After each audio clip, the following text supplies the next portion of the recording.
ఓ ప్రియా ప్రియా సౌందర్యం ఇంకా రాలేదేమిటి చెప్పమా. వస్తుందిలేండి.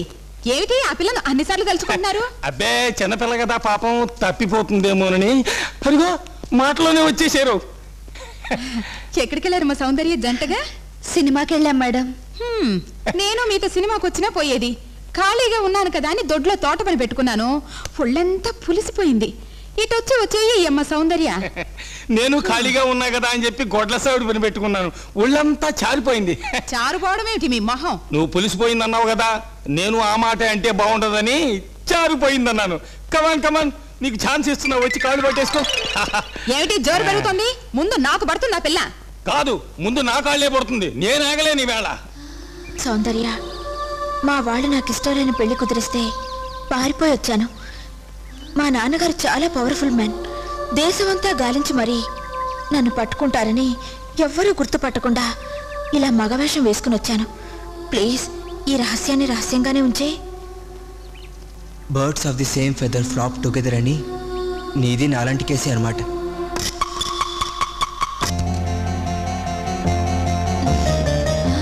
వద్దు సౌందర్య, నేను పోసుకుంటాను కదా. ఇద్దరం ఆడవాళ్ళమేం తెలిసిపోయాక కూడా ఈ మొహమాటాలు ఎందుకు శుభ డార్లింగ్?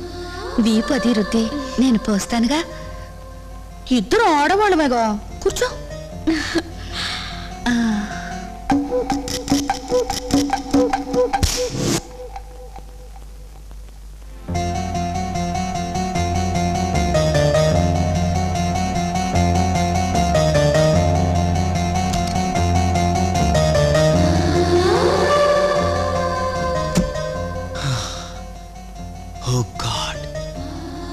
ఆడదానిలో ఎంత అందం దాచావయ్యా. యువర్ ఏ గ్రేట్ ఆర్కిటెक्ట్ ऐसे. दिल्ली सुल्तान पट्ट मास्टर आपका नाम क्या है? హిందీ రాదు. ఇప్పుడు నా నోట్లో హిందీ వచ్చిందా? ఏమిటో ఎప్పుడు ఏ భాష వస్తుందో తెలిసి అవటం లేదు. నాకు తెలియక అడుగుతాను, మీరు గ్యారంటీగా మగాడేనా? ఏంటి? మీరు గ్యారంటీగా మగాడేనా లేకపోతే మగవేషం వేసుకున్న ఆడస్త్రీయా అని అడుగుతున్నాను. చుక్కలు కనిపించాయి. మగాడే, ఆడదైతే ఇంత దెబ్బ కొట్టలేదు. నేనే నెంబర్ 1, నేనే నెంబర్ 2. ఉంగ పేరేనా? భాషలు రావేం కావాలి? నా నోట్లోంచి ఇప్పుడు వేరే భాష వచ్చిందా? సరే ఉన్నమాట చెప్పమ్మా, నువ్వు ఆడదానివేనా? ఆడవేషంలో ఉన్న మగవెదవా? నీ జిమ్మడయ్యా. ఆడదే మగవెదవైతే ఇంత దెబ్బ కొట్టలేడు. ఇదిగో అన్నయ్య. వస్తున్నా వస్తున్నా. Hello, 1 minute. ఏంటయ్యా? గౌతమ ఎక్స్ప్రెసా 16 గంటలు లేట్ అయ్యా. గోదావరి ఎక్స్ప్రెసా 26 రోజులు లేట్ అయ్యా. Yes, railway enquiry. నాన్నా, ఎవరో ఫోన్ చేసింది? సేట్ చమన్ లాల్. ఇది 10వ ఫోన్ నాన్న. ఆయన బాకీ 20 లక్షలు రేపు ఉదయంలోపు మనం ఇవ్వకపోతే పోలీసులు పొడిస్తానంటున్నాడు. ఇంటికంటే గుడి పదిలేమని చెప్పి ఇల్లు వదిలిపెట్టి గెస్ట్ హౌస్ వచ్చి దాక్కున్నా ఈ అప్పుల వాళ్ళ బాధ మనకు వదలలేదన్నమాట. అవును, మన కర్మ. ఇందాకే స్టేట్ బ్యాంక్ నుంచి కూడా ఫోన్ వచ్చింది. వాళ్ళ బాకీ కట్టపోతే కోర్టుకు వెళ్తా ఉంటున్నారు. కోర్టుకి వెళ్తానంటున్నాడా? ఇప్పుడు ఎలాగా? నా లెఫ్ట్ లెగ్ రైట్ హ్యాండ్ భయంతో వణికిపోతున్నాయి నాన్న. నాకు బాడీ మొత్తం ఉడికిపోతుందిరా. నేనెవరితో చెప్పుకోను? అసలు ఇదంతా నీ వల్లే వచ్చేసింది. ఆ మాధవరావు రాఘవరావులతో మనకున్న పార్ట్నర్షిప్ వ్యాపారాలన్నీ లాభసాటిగానే ఉన్నాయి. మధ్యలో నువ్వు వచ్చి రొయ్యలు చెరువన్నావు, నన్ను చెరువులో ముంచావు. బాగుంది. రొయ్యలకు రోగాలు వచ్చి చస్తే అది నా తప్ప. ఆ సరళిగా నాన్న, ఈ గండం గడిచి పిండం బయటపడటంలో అది ఆలోచించు. ఆ మాధవరావు రాఘవరావులతో మనకున్న వ్యాపారాలన్నీ మన సొంతమైతేనే కాని ఈ గండము గడవదు, పిండము బయటపడదురా. అవి మన సొంతం ఎలా అవుతాయి నాన్న? ఇందాకే రాఘవరావు ఈ ఊరు వచ్చాట. వాడికి మాధవరావుకి వాళ్ళ పిల్లల పెళ్లి విషయంలో ఏదో ఘర్షణ జరిగిందట.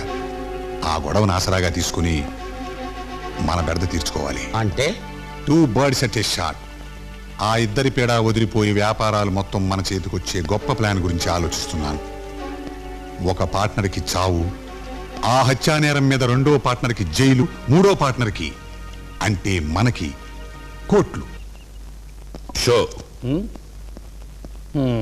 16. ఏది చూపించు. ఏంటి బాసు, నా మీద నమ్మకం పోయిందా?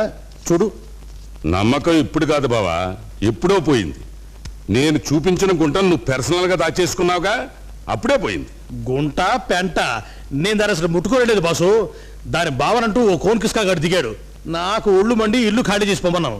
ఇద్దరు ఆ సత్యభామ కొంపకు చేరారు. బావా, గంటలో వాడి మీద సారా కేసు పెట్టించి లోపల తోయిస్తాను. యాటిన్ రాణ్ణి చూసిన కాడి నుంచి ఆ గుంటే గుర్తొస్తుంది బావా. ఒళ్ళు చెవచెవలాడిపోతుంది. ఏమైతే అయిందని తెగించి దాని మీద పడిపోతామంటావా? వాయిస్ రేపైనా సరేనా? రేపు కాదు, ఈవేళే. సరిపడా. చీరలో బాగున్నానా? నువ్వు కట్టాక చీరకే అందం వచ్చింది సుభా డార్లింగ్. ఇదిగో పువ్వులు తెచ్చాను. నేను నీ తల్లో పెడతాను. ఇద్దరు ఆడవాళ్ళమేగా, సిక్కెందుకు? అటు తిరుగు.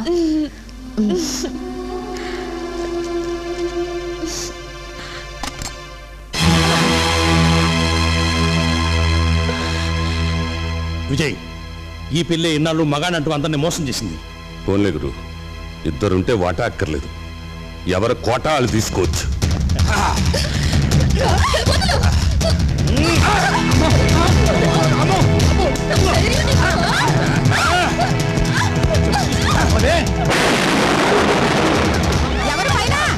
ఎక్కడికి పోతావు ఇప్పుడు? ఏమిటా అరుపులు? పైన ఏమిటా గొడవ? ఎవరాదే? జనం పోగొట్టున్నారు. నన్నే కొడతావే? పని తెగించిందరా? నీ బతుకు బజారు పాలు చేస్తా. సత్యభామ గారు చూడండి, మీ ఇంట్లో ఎవరిని ఉంచుకొని ఇంత ఘనంగా అతిథి మర్యాద చేస్తున్నారు చూడండి. ఈ బజారు ఆడది చాలా కాలంగా ఒళ్ళమ్ముకుంటూ వ్యాపారం పెంచడం కోసం ఇంకో వయసులో ఉన్న ఆడపిల్లను పిలిపించింది. ఆడపిల్లలా వస్తే అనుమానిస్తారని ఈ పచ్చి వేసిని మా బావ అని అబద్ధం చెప్పి మగబట్టంలో రప్పించింది. ఇద్దరు మీకెవరికి తెలియకుండా ఈ ఇంట్లో వ్యభిచారం నడిపిస్తున్నారు.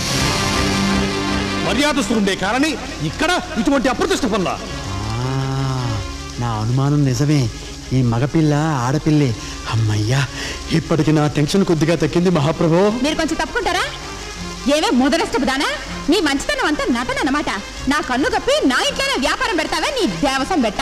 నాకెందుకో ఈ పిల్లను చూడగానే కేసే అని అనుమానం వచ్చింది సుమి. అవ్వా అవ్వా, ఇటువంటివి మా ఇంట వంట ఎరుగుదమా? ఇంకొక క్షణం మీరు మా ఇంట్లో ఉండడానికి వీల్లేదు. తక్షణం బయటకు పండి. వీళ్ళు ఎక్కడికి వెళ్తారు సత్యభామ గారు? ప్రాస్టిట్యూషన్ నేరం కింద వీళ్ళిద్దరిని అరెస్ట్ చేసి జైల్లో పడేస్తాను. పదవై స్టేషన్కి రా. దొరగారు వాళ్ళిద్దరూ నాకు బాగా తెలుసు. వాళ్ళు అట్టంటి వాళ్ళు కారు బాబు. మీకు తన్నాళ్ళను వదిలేదు.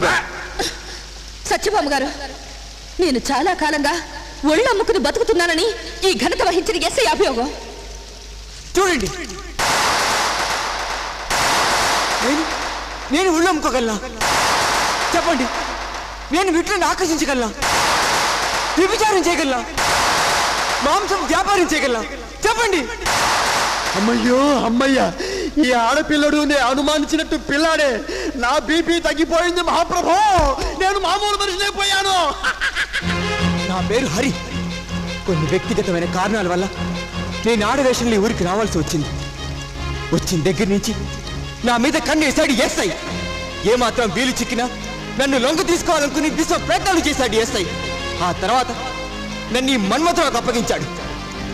ఈ పెద్ద మనిషి ఓ చిత్త కార్తీక్ కుక్క. మడతల్లో ఉన్న చీరను చూసినా ముడుచుకుపోయే కామ పిశాచి. ఈ మద పిచ్చి పిశాచి నుంచి ఎలా తప్పించుకోవడం అని ఆలోచిస్తున్న సమయంలో శుభ నాకు పరిచయం అయింది. కొన్ని కారణాల వల్ల నాలాగే ఈ అమ్మాయి మగ విషయంలో ఊరు వచ్చింది. నేను మీ అందరిలాగే మగవాడిని నమ్మాను. ఈ దౌర్భాగ్యం నుంచి నన్ను కాపాడుకోవడం కోసం ఈ శుభ నా భావం చెప్పి ఇంట్లో ప్రవేశపెట్టాను. పైకి నీతులు చెప్పి ధర్మ పన్నాలు వల్లించి అమాయకులైన ఆడపిల్లల జీవితాన్ని నాశనం చేసే మేకవన్న పుల్లు వీళ్ళు. వీళ్ళని ఇలా వదిలేస్తే రేపు మీ పిల్ల మీద కన్నేస్తారు, ఇల్లుండి మీ పిల్ల మీద కాలేస్తారు, వాళ్ళని కాజేస్తారు. ఈ కొద్ది బుద్ధుల పెద్ద మనుషులకు మీరే తగిన బుద్ధి చెప్పాలి. ఈ చీడ పురుగుల పీడను మీరే తప్పించాలి.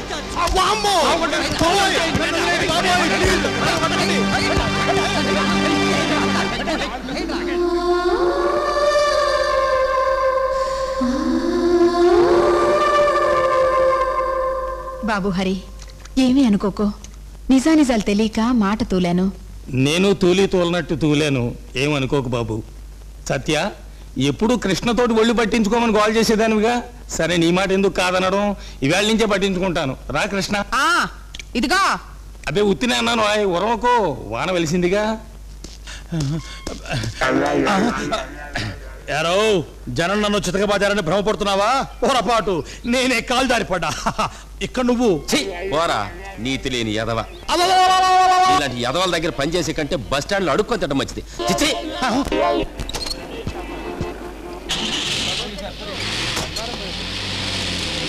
25 రూపీస్ అండి. 25 ఉన్నదా? అవునండి.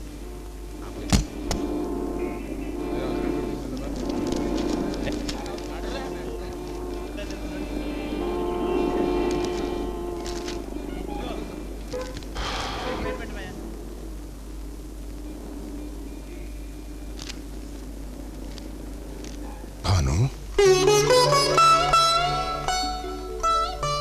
వల్లభా. భాను, ఏమిటిది? నీకు ఆ పార్వతీదేవి పరిపూర్ణంగా పసుపు కుంకుమలు ఇచ్చుంటుందని ఇన్నాళ్ళు ఆనందిస్తున్నాను భాను. ఇచ్చింది, పార్వతీదేవి పరిపూర్ణంగానే ఇచ్చింది వల్లభా. కానీ అది వాళ్ళ ఆయనకి నచ్చినట్లేదు. అవి చెరిపేసి నా నుదుటిన ఆయన దగ్గరుండేది రాశాడు, విభూతి. అయితే నువ్వు నీ మనవరాల్ని వెతుక్కుంటూ వచ్చావన్నమాట. నువ్వు నీ మనవడిని వెతుక్కుంటూ వచ్చావన్నమాట. నా మనవడికి ఇస్తామన్న పిల్ల నీ మనవరాలేనని నాకు ముందే తెలుసుంటే కథ ఈ మలుపు తిరిగేది కాదు భాను. మరే నా మనవరాలి మొగుడు నీ మనవడని తెలుసుంటే ఇలా జరుగుండేది కాదు. అంతా మన మంచికే అనుకుందాం. పోన్లే, ఆ తరంలో మనిద్దరం ఒకటి కాలేకపోయాం. ఈ తరం వాళ్ళనైనా ఒక్కటి చేసి అత్యంతలేసి మన పెద్దంతరం నిలుపుకుందాం.